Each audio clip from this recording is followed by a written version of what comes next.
time to share my story. I know a lot of y'all have been curious, and I appreciate your patience. I just wanted to get my thoughts together and make sure I'm doing justice to what I'm going to share. One of the reasons I didn't know how to talk about this was because now looking back, I see that I had been guided for a long time, and even longer than I realized, because I thought it was a 2 to 3 year process that I've been on.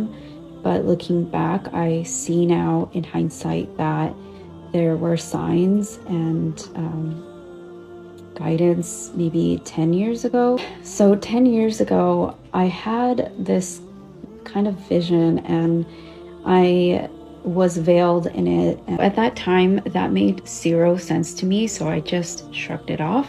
For context, I was born in Sri Lanka, and my family is Buddhist, and we are Sinhalese Sri Lankans, and we generally tend to be Buddhists.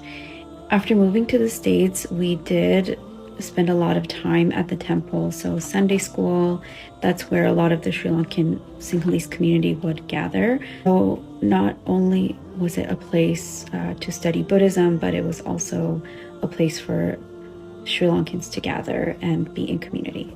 I never felt that Buddhism didn't fit me or that it didn't align with my values at that time. How I see it is that Buddhism was the foundation that allowed me to go on this journey and allow me to be open-minded, and it allowed me to ask the questions, and I do feel grateful that I have those foundations to allow me to be guided, if that makes sense. So fast forward, I'm in college. I'm not attending the temple as much, but I become more spiritual and, of course, start believing that there is a higher power, like I guess at the time I would call it the universe. And that was different from my Buddhist upbringing, because in Buddhism we don't have a living source. We don't have a spiritual text. I know someone's going to disagree with that. I didn't grow up with a spiritual text, is what I will say. I did have many moments where I would have signs from what I would call the universe at that time. It was consistent enough for me to be pretty certain that there's something bigger than what I understand. I'm going to fast forward quite a bit because there's a lot that happened within the last 10 years, and I want to try and keep this as brief and concise as possible. And so I will fast forward to a couple years after college. I started a business, and I think starting my business forced me to become more disciplined. And during this time, I realized that I cannot engage in social settings in the same way because I worked weekends.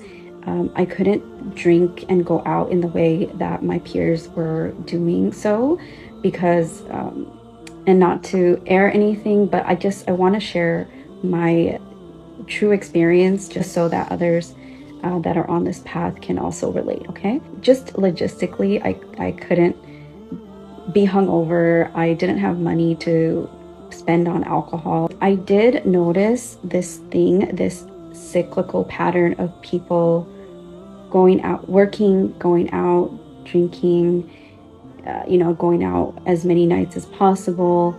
And I saw that happening quite frequently and for other people. And I realized these patterns people are in, it's like people are just trying to numb their reality and what I know now as the dunya, right? Which makes total sense. That was just one component. And then there were other things that didn't quite make sense. Like I was starting to be more interested in modest wear, which out of the blue, it just kind of came out of nowhere. I didn't think much about it. I just thought, okay, my style is changing a little bit. There were conversations I just didn't want to engage in. and just again lifestyles I didn't want to co-sign on. Okay, and I just felt like this didn't fit my values. Again, I didn't know it was Islam, but I just knew what aligned with me and what didn't align with me. My beloved brothers and sisters, as Muslims, our character and conduct are a reflection of our faith. The Prophet ﷺ was sent as a mercy to all mankind, and one of the greatest ways he spread Islam was through his beautiful manners.